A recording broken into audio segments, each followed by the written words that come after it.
ආයුබෝවන් යාළුවනේ. ඔන්න අදත් මම ඉන්දුනීසියාවේ නිකුත් වුණ සුපිරිම සුපිරි හොර මූවියක් අරගෙන ආවා. 2025 නිකුත් වුණ ඉහළ IMDb අගයක් ගත්ත මේ මූවි එකේ නම තමයි පෙරවංගන්. අලුත් හොරර් මූවි බලන්න ආස ඔයාලා වීඩියෝ එකට ලයික් එකක් දාලා channel එක subscribe කරලා තියාගන්න.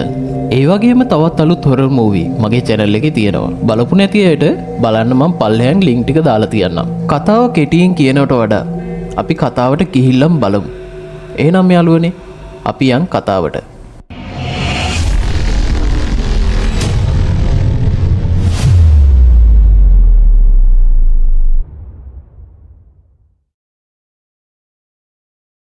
කතාව පටන් ගද්දිම අපිට පෙන්නනවා සුදර්සි කියලා රෙස්ටුවරන්ට් එකක අයිතිකාරියක්. එයාගේ රෙස්ටුවරන්ට් එකට හැමදාම වගේ මිනිස්සු ගොඩක් එනවා යනවා.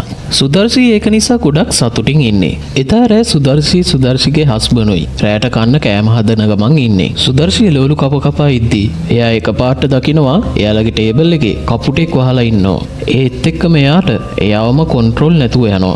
සුදර්සි එයාගේ අතේ තියෙන පීයත් අරගෙන එයාගේ හස්බන්ඩ්ගේ පැත්තට යනවා. සුදර්සිට එයාවම කොන්ට්‍රෝල් කරගන්න බැරුව ඉන්නේ. එයා හස්බන්ඩ් ගාවට ගිහිල්ලා පිහියෙන් අනින්න හදද්දිම එයා ආපහු පියවි සිහියට එනවා. එයා හොඳටම බය වෙලා එතනදී කපුට දිහා බලද්දි ඒ කපුට එතන පේන්නේ නැහැ. පස්සේ එයා එයාගේ කාමරයට යනවා. සුදර්සි කාමරේ තියෙන කණ්ණාඩිය ගාවට ගිහිල්ලා ඒක දිහා එයා බලාගෙන ඉන්නවා හරියට ප්‍රොසෙස් වෙලා වගේ. එයාගේ හස්බන්ඩ් ඇවිල්ලා සුදර්සිට කතා කරන්න හදද්දි සුදර්සි එකපාරට සිහිය නැති වෙලා බිමට වැටෙනවා.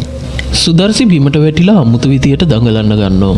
සුදර්සි කෑක ගහ එයාගේ හස්බන්ඩ්ට කියනවා සුදර්සිව කාටවත් බේරගන්න බෑ කියලා. එහෙම කියලා සුදර්සි හයියෙන් කෑ ගහන්න ගන්නවා. ඒක දැකලා සුදර්සිගේ හස්බන්ඩ්ුත් ගොඩක් බය වෙනවා. ඒ සිදුවීම වෙලා අවුරුදු 2කට පස්සේ අපිට පෙන්නනවා රොනි කියලා කෙනෙක්. එයා ડોක්ටර් කෙනෙක්. රොනි ඇවිත් ඉන්නේ යාදි කියලා කෙනෙක්ගේ ට්‍රීට්මන්ට් අදින් ඉවර වෙන නිසා එයාව ගෙදර ගෙනියන්න. මේ යාදි කියන්නේ සුදර්ශිගේ හස්බන්ඩ්. යාදිට එදා වුණ සිදුවීමෙන් මානසිකව වැටිලා තියෙනවා. ඒකයි එයා හොස්පිටල් එකක ට්‍රීට්මන්ට් අරන් තියෙන්නේ. අපිට පෙන්නනවා යාදි අවුරුදු 2කට පස්සේ එයාගේ ගෙදරට යනවා. යාදිට ළමයි දෙන්නෙක් ඉන්නවා. මායා කියලයි වුලන් කියලයි. මායයි වුලනුයි ගොඩක් සතුටු වෙනවා එයාගේ තාත්තා ගෙදර ආපු එකට. එයාලා ගිහින් තාත්තව බදා ගන්නවා. යාදිටත් ගොඩක් සතුටුයි අවුරුදු 2කට පස්සේ එයාගේ ළමයි දෙන්නව දැකපු එකට. රොනි මායාට කියනවා දැන් යාදිට ගොඩක් සනීපයි කියලා. ඒත් එයා ගැන සෝදිසියෙන් ඉන්න කියලා රොනි මායාට කියනවා. රොනි යාදිගේ බෙහෙත් ටික මායාට දෙනවා. ඒ වගේම රොනි මායාට අනතුරු වඟවනවා එදා සිදුවීම ගැන යාදිගෙන් කිසිම දෙයක් අහන්න එපා කියලා. මෙතනදී මායා රොනිට කියනවා ගොඩක් දවසක ඉඳන් එයාගේ අම්මා ගොඩක් අසනීපෙන් ඉන්නේ කියලා. රොනි සුදර්සිව බලන්න යද්දිම රොනිට කෝල් එකක් එනවා. එයාගේ වයිෆ් ගෙදර එන්න කියලා එයාට කතා කරනවා. පස්සේ රොනි ගෙදර යනවා. එදා රෑ යාදී එයාගේ ළමයි දෙන්නයි කෑම කන ගමන් ඉන්නේ. යාදී මායාගෙන් සුදර්සි ගැන අහනවා. මොකද සුදර්සි කෑම මේසෙ පේන්න නැති නිසා. මායා එයාගේ තාත්තට කියනවා අම්මා එයාගේ කාමරයට වෙලා ඉන්නේ කියලා. එදාම රෑ අපිට පෙන්නනවා යාදී එයාගේ වයිෆ් එක්ක ඩාන්ස් කරනවා. ඒ සින්දුවේ සද්දේ මායාටත් ඇහෙනවා. මායා හිමීට ගිහිල්ලා බලනවා. ගිහිල්ලා බලද්දී එයාගේ තාත්තා තනියම ඩාන්ස් කරනවා. අපිට පෙන්නනවා එයාගේ අම්මා නම් ඉන්නේ ඇඳට වෙලා. මායා එයාගේ තාත්තා ඉන්න තත්ත්වය දැකලා එයාට ගොඩක් දුක හිතිලා එයා අඬන්න ගන්නවා. මායා ආපහු නිදාගන්න යද්දී එකපාරට මායාට ඇහෙනවා කපුටෙක් කෑ ගහගෙන ඇවිල්ලා එයාලගේ ජනේලෙ වදිනවා. පස්සේ මායා ජනේලෙ ගාවට ගිහිල්ලා බලනවා. ගිහිල්ලා බලද්දී එයාගේ තාත්තා මිදුලේ ඉඳගෙන ඉන්නවා එයා දකිනවා. එයාගේ තාත්තා නම් සිහියෙන් නෙමෙයි ඉන්නේ. මායා එයාගේ තාත්තට කතා කරන්න එළියට යනවා. මායාගේ තාත්තා අමුතු විදියට මායාගේ පැත්ත ඇරිලා එයා දිහා බලාගෙන අමුතු විදියට hina වෙන්න ගන්නවා. මායා කතා කරද්දී යාදි දුවගෙන ගිහිල්ලා එතන තියෙන යකඩ කූරක ඔළුව ගහ ගන්නවා.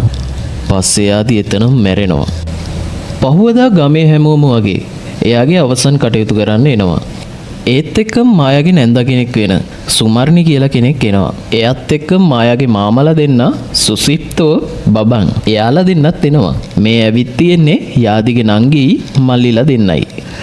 මායාගේ මාම කෙනෙක් වෙන සුසිප්තෝ කියනවා මේකේ විකුණලා දැම්මනම් හරි. ඒකෙන් හම්බ වෙන සල්ලි වලින් මායාට මොනවාම හරි කරන්න පුළුවන් කියලා කියනවා. මොකද මේකේ කිසිම අයිතියක් සුදර්සිට නැහැ කියලා. ඒත් එක්කම සුමාරිනී දෙන්නටම කියනවා කට පියාගෙන ඉන්න කියලා. පස්සේ මායාගේ නැන්දා සුදර්සිව බලන්න එනවා. සුමාරිනී දකිනවා සුදර්සි ගොඩක් අමාරුවෙන් ඉන්නේ කියලා. මායා එයාගේ නැන්දට කියනවා පොඩ්ඩකට එළියට යන්න එයාගේ අම්මගේ ඇඳුම් මාරු කරන්න ඕනි කියලා. සුමාරිනී එළියට යන්න කලින් මායාගේ අම්මගේ කනට මොනවද කියනවා අපිට පෙන්නනවා. සුමාරිනී යන ගමන් මායාලා කාමරේ තියෙන කණ්ණාඩිය දිහා අමුතු විදියට බලාගෙනයි යන්නේ. මායා එයාගේ අම්මගේ ඇඳුම් මාරු කරන්න ගන්නවා. මායා එයාගේ අම්මට ගොඩක් ආදරේ. ඒ වගේම එයාගේ අම්මා ඉක්මනට සනීප වෙන්න ඕනි කියලා එයා හිතින් හිතනවා. මායාගේ නැන්දා යන්න කලින් මායාට කතා කරලා යන්නේ. මායා නැන්දට කියනවා එයාට සල්ලි ටිකක් ඕනේ කියලා. ඒත් එක්කම එයාගේ මාමා කියනවා මේ ගේ විකුණලා දැම්මනම් හරි කියලා. මායාට ඒකට කේන්ති යනවා. මායා කියනවා මම මේ ගේ විකුණන්නේ නැහැ කියලා. මායාට ඕනේ එයාගේ අම්මා මුලින්ම සනීප කරගන්න. පස්සේ මායාගේ නැන්දයි මාමලා දෙන්නයි එතනින් යන්න යනවා. එයාලා යන ගමන් බඹන් සුමාරිනීගෙන් අහනවා සුදර්ශිට කොහොමද කියලා දැන්. සුමාරිනී කියනවා තාමත් සුදර්ශි එහෙම්මමයි. එයාගේ කිසිම වෙනසක් නැහැ කියලා. අපිට පෙන්නනවා සුමාරිනී සුදර්ශිගේ කොණ්ඩේ කෙස් වගේක් අරගෙන ඇවිත් තියෙනවා. රෑ මායාවයි මායාගේ නංගිවයි පෙන්නනවා. එයාලා ගොඩක් දුකින් ඉන්නේ එයාලා තාත්තා නැති වුණ එකට. පස්සේ ඒ දෙන්න එයාලා තාත්තා වෙනුවෙන් ක්ලියර් කරන්න පටන් ගන්නවා. එදා රෑ ගොඩක් හයියෙන් වහින්න ගන්නවා. මායා කාමරෙන් එළියට යන්න හදද්දී එයාලගේ ගෙදර කරන්ට් එක නැති වෙනවා. පස්සේ එයා ලාම්පුවක් පත්තු කරන්න හදනවා. ඒත් එක්කම අපිට පිටිපස්සෙන් පෙන්නනවා එයාගේ අම්මා පිටිපස්සේ හිටගෙන ඉන්නවා. මායා එතනින් යන්න හදද්දී එයා එකපාරට අතුරුදහන් වෙනවා. මායා ලාම්පුවත් අරගෙන එයාලේ රූම් එකට යනවා. මායා නිදා ගන්න ඇඳට යන්න හදද්දී එයා දකිනවා එයාලගේ ඇඳ ගාව කපුටෙක් වහලා ඉන්නවා. මායා ඒ කපුටව එළියට ගෙනින් දාන්න එයාගේ ඇඟට එයාගේ බෙඩ් ෂීට් එක දානවා. ඒත් එක්කම එකපාරට එයාගේ තාත්තා එයාගේ ඉස්සරහා හිටගෙන ඉන්නවා එයාට පේනවා. එයාගේ තාත්තගේ ඔළුවේ ලොකු හිලක් තියෙනවා එයාට පේනවා. ඒ වගේම එයාගේ තාත්තගේ වටේට කපුටු පියාඹන්න ගන්නවා. මායා හීනෙන් තමයි මේ දේවල් දැකලා තියෙන්නේ. මායා හැරෙද්දී එයා ගොඩක් බය වෙලා තමයි ඉන්නේ. මායාට එයාගේ නංගිවත් බලාගෙන කෑම බීම ගන්න එයාට සල්ලි ඕනේ වෙනවා. ඒ නිසා මායා එයාලගේ ස්ටෝර් එකේ තියෙන බඩු විකුණන්න එයා කල්පනා කරනවා. එයා හිතනවා ස්ටෝර් එකේ තියෙන බඩු ලොකු ගානකට විකුණන්න පුළුවන් වෙයි කියලා. ඒත් ඒ බඩු ගන්න ආපු මිනිස්සයා මායාගෙන් පොඩි ගානකට තමයි මේ දේවල් ඉල්ලන්නේ. බඩු ගන්න ආපු මිනිස්සයා දකිනවා එතන බෙහෙත් උරුවක් තියෙනවා. ඒකට එයා දෙගුණයක් ගෙවන්නම් කියලා කියනවා මායාට. ඒත් මායා ඒක විකුණන්න කැමති වෙන්නේ නැහැ. මොකද එයාගේ අම්මා කැමතිම දේ ඒක. හවස මායා එයාගේ අම්මගේ ඇඳුම් මාරු කරන්න යනවා. මායා එයාගේ අම්මගේ ඇඳුම ගලවද්දී එයා දකිනවා එයාගේ අම්මගේ පිටේ ලොකු තුවාලයක් එක්ක ගොඩක් පණුව ගහලා ඉන්නවා. ඒක දැකලා මායා ගොඩක් බය වෙනවා. පස්සේ මායා රොනීට කතා කරලා එන්න කියනවා. රොනී ගෙදර එනවා දැකලා මායාගේ නංගි නම් ගොඩක් සතුටින් ඉන්නේ. රොනී එයා ගෙනාපු සෙල්ලම් බඩුව මායාගේ නංගිට දෙනවා. පස්සේ මායා රොනීව එයාගේ අම්මගේ කාමරයට ගෙනියනවා. රොනී කාමරයට එද්දිම එයාට එපා වෙනවා. රොනී දකිනවා සුදර්ශිගේ කාමරේ තියෙන කණ්ණාඩිය. පස්සේ එයාලා දෙන්න එළියට එනවා. එයාලා යනවත් එක්කම අපිට පෙන්නනෝ කණ්ණාඩියෙන් සුදර්ශි නිදාගෙන ඉඳලා එකපාරට ඇස් අරිනවා. රොනී ඒ කණ්ණාඩිය දැක්කට පස්සේ මායාට කියනවා ඒ කණ්ණාඩිය එතනින් අයින් කරන්න කියලා. ඒ කණ්ණාඩියත් එක්ක මායාගේ තාත්තට සම්බන්ධයක් තියෙනවා කියලා රොනී කියනවා. රොනී මායාට ඉස්සර වුණ සිදුවීමක් ගැන කියනවා. ඉස්සර මායාගේ සීයට වයිෆ්ලා 3 දෙනෙක් ඉඳලා තියෙනවා. එතනින් දෙන්නෙක් නැති වෙලා තියෙනවා. මායාගේ ආච්චි විතරයි ඉතුරු වෙලා තියෙන්නේ. ඒ වගේම අර නැති වුණ දෙන්නගේ මල සිරුරු හම්බ වෙලා නැහැ කාටවත්ම. ඒ දේ රොනීටත් විශ්වාස කරගන්න බැරි වෙලා. ඒත් එක දවසක් රොනීව එක්කන් යනවා එයාගේ තාත්තා එයාගේ අම්මගේ සොහන ගාවට. අම්මා සොහන ගාවට ගිහිල්ලා එයාගේ තාත්තා පොරොන්දු වෙනවා මේ හැමදේම නවත්තනවා කියලා. ඒත් රොනීට ඒ කාලේ එච්චර තේරුමක් නැහැ. රොනී කියන්නේ මායාගේ මාමා කෙනෙක් වෙනවා. රොනී පොඩි කාලේ අර යක්ෂයව දැකලා තියෙනවා මායාලා කාමරේ තියෙන කණ්ණාඩියෙන්. රොනීගේ කතාවෙන් මායාට තේරෙනවා රොනී එදා දැකලා තියෙන්නේ පෙරුවාන්ගන්ව කියලා. පෙරුවාන්ගන් කියන යක්ෂයව ගෙන්නන්නේ එයාගෙන් උදව් ලබා ගන්න. ඒ වගේම එයාගෙන් ශක්තිය ලබා ගන්න. හැබැයි මොන දේ කරත් පෙරුවාන්ගන්ව සතුටින් තියන්න ඕනේ හැම දෙයකින්ම. රොනී මායාට කියන්න හදනවා එයාගේ අම්මා මේකට සම්බන්ධ වුණේ කොහොමද කියලා. ඒක කියන්න හදද්දිම රොනීගේ වයිෆ් එයාට කෝල් කරලා ගෙදර එන්න කියනවා. රොනී හැමදාම මායාලා ගෙදර එන්නේ එයාගේ වයිෆ්ට බොරු කියලා. එයා පේෂන්ට්ලව බලන්න යනවා කියලා මායලා ගෙදර එන්නේ. රොනි මායට කියනවා මේ දේවල් නැති කරන්න මං කොහෙන් හරි විසඳුමක් හොයාගෙන එන්නම් කියලා. එතකන් එයාලට පරිස්සමින් ඉන්න කියලා රොනි කියනවා. ඒ වගේම මොකක් හරි අමුතු දෙයක් වුණොත් එයාට කෝල් කරන්න කියලා මායට කියනවා. ඒ කියලා රොනි එයාගේ ගෙදර යනවා. පස්සේ මායා එයාගේ අම්මගේ රූම් එකට යනවා. එයා දොර ඇරලා බලද්දී එයාට කණ්ණාඩියෙන් පේනවා පෙරුවංගන් එයාගේ අම්මගේ අර පිටේ තියෙන තුවාලේ කන ගමන් ඉන්නේ. මායා ගොඩක් බය වෙලා දොරත් වහලා එළියට ගිහිල්ලා රොනිට කෝල් කරන්න හදනවා ඒක කියන්න. ඒත් රොනි ෆෝන් එක ආන්සර් කරන්නේ නැහැ. ඒත් එක්කම මායා දකින්න එයාගේ නංගි එයාගේ අම්මගේ කාමරේට යන්න හදනවා. පස්සේ මායා දුවගෙන ගිහිල්ලා එයාගේ නංගිව නවත්ත ගන්නවා. මායා එයාගේ නංගිට මේ වෙලාවේ ඇතුළට යන්න එපා කියනවා. මායාගේ අම්මා ගාව පෙරුවාංගන් යක්ෂයා ඉන්න නිසා. එකපාරට එයාගේ අම්මා මායාගේ නංගිට කතා කරනවා ඇහෙනවා. පස්සේ එයාගේ නංගි දුවගෙන එයාගේ කාමරය ඇතුළට යනවා. මායා ඇතුළට ගිහිල්ලා බලද්දි එයාගේ අම්මා සනීපෙන් ඉන්නවා. මායා කණ්ණාඩිය දිහාත් බලනවා. ඒත් මායාට කිසිම දෙයක් පේන්නේ නැහැ. මායාට සැකයි වගේ නිසා මායා ගිහිල්ලා එයාගේ අම්මගේ පිටත් බලනවා. ඒත් කිසිම දෙයක් එයාට පේන්නේ නැහැ. එයා කලින් පාර බලද්දි එයාගේ අම්මගේ පිටේ ලොකු තුවාලයක් තිබ්බා. ඒත් දැන් ඒ කිසිම දෙයක් නැහැ. ඒත් එයාගේ අම්මගේ මූණේ නම් අමුතු හිනාවක් තියෙනවා. රොනි වාහනේ යන ගමන් කී කියලා කෙනෙක්ට කෝල් කරනවා. එයා රිචුවල් එහෙම කරන කෙනෙක්. රොනි එයාව ගන්නයි මේ යන්නේ. ඒත් එක්කම එයාගේ වයිෆ්ගෙන් එයාට කෝල් එකකුත් එනවා. පස්සේ එයා ඒ කෝල් එක ආන්සර් කරලා බලනවා. ඒ කෝල් එකෙන් එයාට ඇහෙනවා අර යක්ෂයා අමුතු විදියට එයාට hina වෙනවා. ඒත් එක්කම රොනි ඒ යක්ෂයාගේ පාලනයට එනවා. පස්සේ එයා වාහනෙන් බැහැලා එතන තියෙන කෝච්චි පාර ගාවට යනවා. රොනි රේල් පීල් උඩට යනවත් එක්කම එකපාරට කෝච්චියක් ඇවිත් එයාව යට කරගෙන යනවා.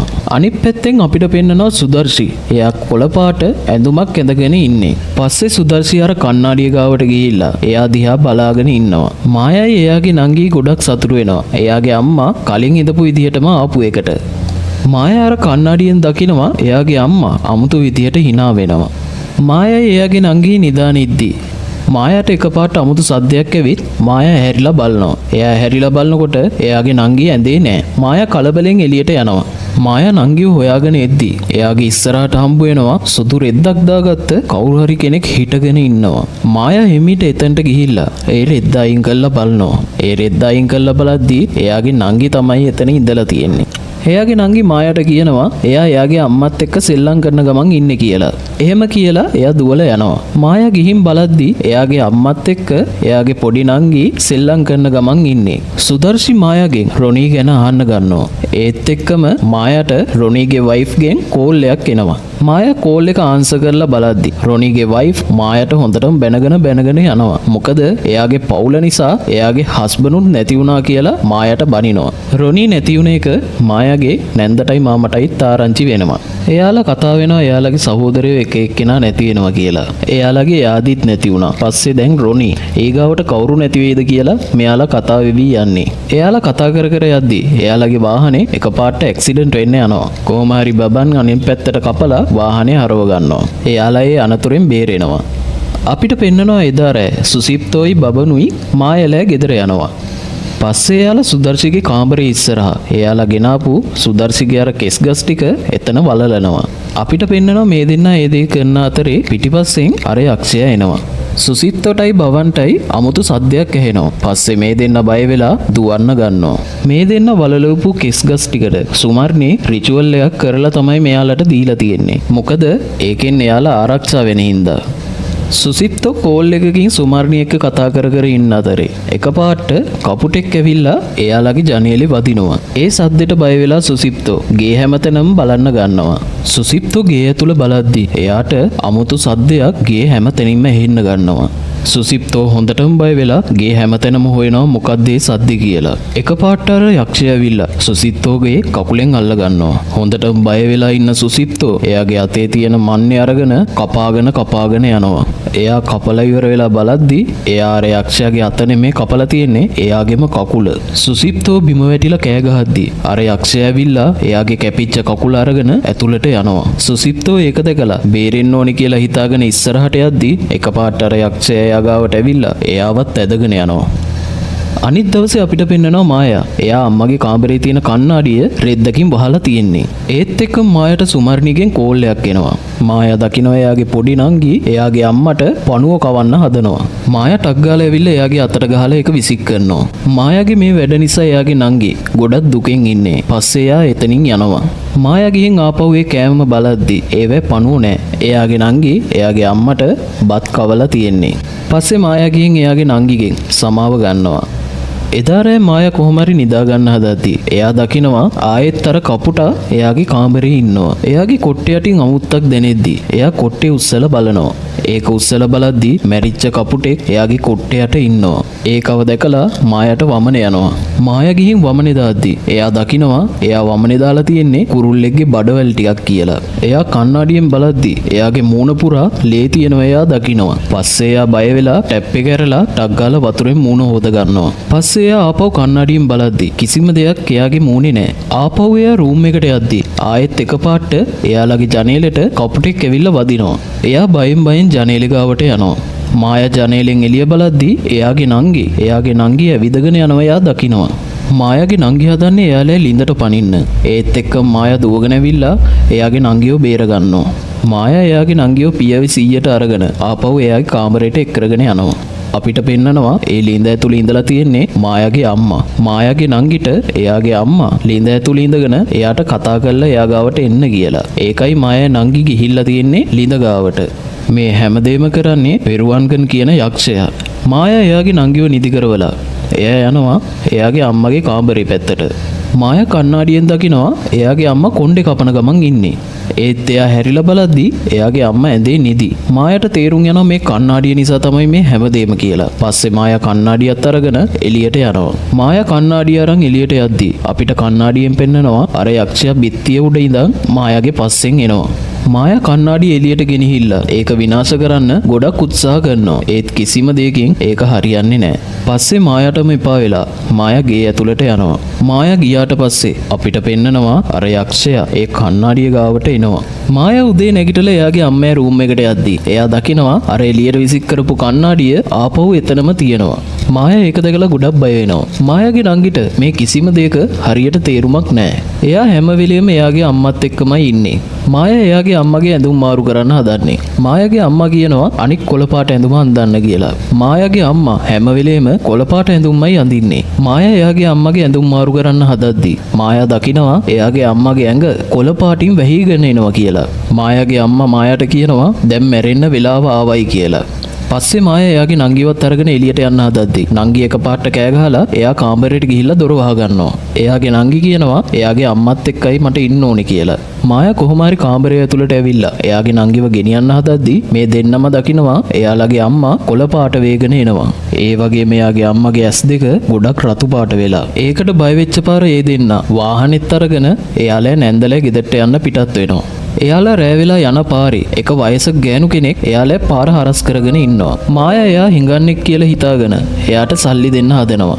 ඒ වයසක ගෑනු කෙනා කියනවා එයාට සල්ලි නෙමෙයි ඕනේ මෙයාලගේ ආත්මය කියලා. මේ දෙන්න තවත් බය වෙලා එතනින් යනවා. පස්සේ එයාලා නැන්දලා ගෙදරට එනවා. මායා එයාගේ නැන්දගෙන් උදව් ඉල්ලනවා. සුමර්ණි කියනවා මීට ගොඩ කාලයකට කලින් ඉඳන් මම උදව් කරන්නේ හැදුවේ කියලා. සුමර්ණි මායාගේ මාමල දෙන්නවත් එවලා තියෙනවා මායාට උදව් කරන්න කියලා. ඒ වැඩෙන් සුසිප්තෝටත් එයාගේ ජීවිතේ නැති වුණා කියලා මායාට කියනවා. ඒ නිසා මායාගේ අනිත් මාමට මෙහෙන් ගොඩක් දුරකට යන්න කියලා එයා පිටත් කරලා යවලා තියෙනවා. සුමර්ණිට මේ දෙන්නගේ කතාවෙන් සුදර්සි දැන් ඉන්න තත්ත්වේ එයාට තේරුම් යනවා. දැන් තමයි සුමර්ණි මායාට හැම විස්තරයක්ම කියන්නේ. මායාගේ සීයා පෙරුවංගන් එක්ක ඩීල් එකක් ගහලා තියෙනවා. එයාගේ අත කපාගෙන එයාගේ අතින් එන ලේ රෙදි කෑලි 7කින් පෙරිලා එන ලේ වලින් තමයි පෙරුවංගන්ට කතා කරලා තියෙන්නේ. එයා පෙරුවංගන්ට කියනවා හැමදාටම එයාව එයා ගාවට ගන්න කියලා. පස්සේ මායාගේ සීයා බෙහෙත්තුරුවේ නිදාගෙන ඉද්දී පෙරුවංගන් ඇවිල්ලා මායාගේ සීයාට මෝල් ගහෙන් කොටලා මරනවා. එදා ඒ සිද්ධ වුණ දේ තමයි රොනි අර කණ්ණාඩියෙන් දැක්කේ. පෙරුවංගන් තමයි මායාගේ සීයාගේ අනිත් වයිෆ්ලා දෙන්නවත් මරලා තියෙන්නේ. එයාගේ පවුලේ අය එක්කෙනා මරණ නිසා තමයි මායාගේ සීයා පෙරුවංගන් එක්ක ඩීල් එකක් ගහලා මේ දේවල් හැමදේම නවත්තන්න එයාගේ ජීවිතේ දීලා තියෙන්නේ. දැන් අපිට පෙන්නනවා සුදර්ශී කොහොමද මේ දෙයට සම්බන්ධ වුනේ කියලා. සුදර්ශී එයාගේ රෙස්ටුරන්ට් එකේ බිස්නස් වැඩි කරගන්න ආපහු පෙරුවංගන්ට කතා කරලා තියෙනවා. පෙරුවංගන්ට බිල්ලක් විදියට සුදර්ශීගේ හස්බන්ඩ්ව තමයි පෙරුවංගන් ඉල්ලලා තියෙන්නේ. ඒත් සුදර්ශී ඒකට කැමති වෙලා නැහැ. පස්සේ පෙරුවංගන් යාදිවත් මරලා දැම්මා. ඒත් පෙරුවංගන් එතනින් නැවතිලා නැහැ. දැන් සුදර්ශීගේ ශරීරයත් පෙරුවංගන් අරගෙනයි තියෙන්නේ. සුමර්ණි මායාට කියනවා එයාගේ අම්මව බේරගන්න දැන් ගොඩක් පරක්කු වැඩි කියලා. ඒත් මට ඔයාලව බේරගන්න පුළුවන් කියලා සුමර්ණි මායාට කියනවා. සුදර්ශීයේ රිචුවල් එක කරපු දකුණු පැත්තේ මුහුදේ වතුර එයාට ඕනි වෙනවා කියනවා. ඒ වතුර සුමර්ණි මායාට දෙනවා. ඒ වතුරෙන් මායාගේ අම්මගේ ඔළුවේ ඉඳන් කකුල් දෙක ගාවට වෙනකන් නාවන්න ඕනි කියලා කියනවා 7 පාරක්. ඒ වගේම ඒ වැඩේ හරි ගියේ නැතොත් එයාගේ අම්මව පණ පිටින් පුච්චලා දාන්න වෙනවා කියලා සුමර්ණි කියනවා. ඒත් එක්කම එයාලගේ කාමරයේ තියෙන කණ්ණාඩියත් දකුණු මුහුද මැද්දට ගිහින් දාන්න කියලා සුමර්ණි කියනවා. සුමර්ණි මායාට තේරුම් කරලා දෙනවා මේ වෙලාවේ එයා ශක්තිමත්ව ඉන්න ඕනේ කියලා. මොකද එයාලා ගෙදර ඉන්නේ එයාගේ අම්මා නෙමෙයි අර යක්ෂයා නිසා. මේ ශාපේ නවත්තන්න පුළුවන් මායාට කියලා සුමර්ණි කියනවා. මායා මේ දේ කරොත් එයාලගේ ඊළඟ පරම්පරාව පරිස්සම් වෙනවා කියලා සුමර්ණි කියනවා. මායා ඒ දේ කරන්න කැමති වෙනවා. ඒත් එයාගේ නංගිව මෙහෙ තියලා යන්නද කියලා එයා අහනවා. ඒකට නම් සුමර්ණි කැමති වෙන්නේ නැහැ. මොකද එයාගේ නංගි මායා එක්ක ඉඳියොත් ගොඩක් පරිස්සම් වෙයි කියලා සුමර්ණි කියනවා. මායා සුමර්ණි දීපු වතුරත් අරගෙන එයා එහෙම් පිටත් වෙනවා. එයාලා ගියාට පස්සේ අපිට පෙන්නනවා සුමර්ණිගේ ගෙදර උඩ අර යක්ෂයා බලාන ඉන්නවා. ඒත් සුමර්ණි ඒක දකින්නේ නැහැ. සුමර්ණි ගිහිල්ලා එයාලට උදව් කරන්න කියලා රිචුවල් එකක් කරන්න පටන් ගන්නවා. සුමර්ණි මේ රිචුවල් එක කරන්නේ මායලාව ආරක්ෂා කරන්න. ඒත් එයාගේ අතේ තිබ්බ පොල් ගෙඩිය එකපාරට පිපිරිලා ඒකෙන් කළු පාට ලී ගලන්න ගන්නවා. සුමර්ණි හිතනවා එයා කරපු රිචුවල් එක හරි ගියේ නෑ කියලා. ඒත් එක්කම අර යක්ෂයා සුමර්ණිගේ ඇඟට පැනලා එයාගේ ඔළුව ගලවලා විසික් කරනවා. මායා එයාගේ නංගිත් එක්ක ආපහු ගෙදරට යනවා. මායා කාර් එකේ දොරවල් ලොක් කරලා නංගිට කියනවා කාර් එක ඇතුළටම වෙලා ඉන්න කියලා එයා එනකම්. පස්සේ මායා ගේ ඇතුළට යනවා. මායා අම්මගේ කාමරයට ගිහිල්ලා අර ගෙනාපු වතුරෙන් මායාගේ අම්මගේ ඔළුවේ ඉඳන් කකුල් දෙක ගාවට වෙනකන් ඒ වතුර දාන්න ගන්නවා. එළියේ මායාගේ නංගිට ඈතින් කවුරු හරි එනවා වගේ පේනවා. මායාගේ නංගි දකිනවා ඒ ඉන්නේ රොනී කියලා. වුලන් එයාගේ මාමාව දැකලා ගොඩක් සතුටු වෙනවා. පස්සේ වුලන් එයාගේ මාමත් එක්ක යන්න යනවා. ගේ ඇතුලේ මායා එයාගේ අම්මට අර වතුර 7 පාරක් දාලා ඉවර කරනවා. ඒත් එක්ක මායාට ඇහෙනවා එයාලගේ වාහනේ දොර ඇරෙනව වැහෙනවා. මායා ජනේලෙ ගාවට ගිහින් බලද්දි එයාගේ නංගි කවුදෝ කෙනෙක් එක්ක ඇවිදගෙන යනවා එයාට පේනවා. ඒත් එක්කම එකපාරට එයාගේ අම්මා හිටගෙන ආපහු අනිත් පැත්තට නැවෙනවා. මායාගේ අම්මා හයියෙන් අමුතු විදියට hina වෙන්න ගන්නවා. පස්සේ මායාගේ අම්මා මායාගේ පැත්තට එනවා. අනිත් පැත්තෙන් රොනී මායාගේ නංගිවත් අරගෙන එයාලගේ ස්ටෝර් රූම් එකට යනවා. ඒකේ තියෙන බෙහෙත් තුරුවට එයාගේ නංගිව දාලා නිදි කරවනවා. මායා එයාගේ නංගිව හොයාගෙන එනවා. මායා දකිනවා එයාගේ ඉස්සරහා එයාගේ අම්මයි එයාගේ සීයයි එයා දිහා බලාන ඉන්නවා. මායාගේ සීයා මායාට ළඟට කතා කරලා කියනවා එයාගේ අත කිස් කරන්න කියලා. මායා බයෙන් එයා සීයා කියන දේ කරනවා. මොකද නැත්තම් එයාගේ අම්මා එයාගේ නංගිව මරලා දාන නිසා. ඒත් එක්ක මායාගේ නංගිට සීයේ එනවා. මායාගේ නංගි දකිද්දි එයා බය වෙලා එතනින් එළියට දුවනවා. මායා ටක් ගාලා එයාගේ අම්මව තල්ලු කළා අර බෙහෙත් තුරුවට එයාගේ අම්මව දානවා. මායාගේ සීයා එයාගේ නංගි ගාවට යනවා එයාව මරන්න. මායා එයාගේ අම්මට මෝල් ගහෙන් කොටන්න ගන්නවා. මායා එයාගේ අම්මට කොටද්දි ඒක එයාගේ සීයටත් දැනෙනවා. පස්සේ මායා එයාගේ අම්මව එතනම මරලා දානවා. එයාගේ සීයත් එතනින් අතුරුදහන් වෙලා යනවා. පස්සේ මායා නංගිත් එක්ක එතනින් යනවා. මායා එයාලගේ වාහනේ පිටත් වෙන්න යන්න හදද්දී මායාට මතක් වෙනවා අර කණ්ණාඩිය විනාශ කරේ නෑ නේද කියලා. පස්සේ මායා ආපහු එයාගේ නංගිට කාර් එකේම ඉන්න කියලා එයා ගේ ඇතුළට යනවා. මායා ඒ කණ්ණාඩිය ගලවන්න හදද්දී ඒ කණ්ණාඩිය ගැලවෙන්නේ නෑ. මායාගේ අම්මා පිටිපස්සෙන් ඇවිල්ලා මායාට ගහනවා. ඒකත් එක්කම මායාට සිහිය නැති වෙනවා. එළියේ මායාගේ නංගිට අර යක්ෂයව එයාලගේ වාහනේ ඉස්සරහා ඉන්නවා පේන්න ගන්නවා. එයා වාහනේ ලයිට් එක දානවා. ඒත් එක්කම මේ යක්ෂය එතනින් අතුරුදහන් වෙනවා. ඒත් එක පාරට එයාලගේ වාහනේ උඩට ඒ යක්ෂයා පැනලා මායාගේ නංගි වල්ල ගන්න හදනවා. මායාගේ නංගි බය වෙලා වාහනේ දොර ඇරගෙන ගේ ඇතුළට දුවගෙන යනවා. මායාගේ නංගි ගේ ඇතුළට ආවම දකිනවා එයාගේ අක්කව එයාගේ අම්මා කන්න හදනවා. මායාගේ නංගි ටක් ගාලා එතන පත්තු කරලා තිබ්බ ලාම්පුවෙන් එයාගේ අම්මට ගහනවා. මායාට එයාගේ අම්මව බේරගන්න බැරි වුණ එකට මේ දෙන්නටම ගොඩක් දුක හිතෙනවා. හැමදේම එතනින් ඉවර වුණාට පස්සේ මායා අර කණ්ණාඩියත් අරගෙන ගිහිල්ලා සුමර්ණි කිව්ව විදිහටම දකුණු මුහුදට ගෙනිහින් දානවා. හැමදේම ඉවර කළා. මායයි මායාගේ නංගි මහන්සියට එයාලගේ කාර් එකේම නිදා ගන්නවා. ඒත් එක්කම මායාගේ නංගිට හැරෙනවා එයාලගේ කාර් එකේ වීදුරුවේ කපුටෙක් ඇවිල්ලා වදිනවා. ඒ සද්දෙට මායා නංගි නැගිටිනවා. මායා නංගි වාහනෙන් එළියට ඇවිල්ලා බලද්දී මායා බිම ඉඳගෙන ඉන්නවා. ඒත් එක්ක මායා ඒ පැත්ත හැරෙද්දී මායා නංගි දකිනවා මායා කපුටෙක්ව කනවා. මායාගේ ඇස් දෙකත් රතු පාටට හැරිලා අපිට පෙන්නනවා. ඉතින් යාළුවනේ මේ කතාවත් මෙතනින් ඉවර වෙනවා. තවත් අලුත් මූවි එකකින් හම්බ වෙමු.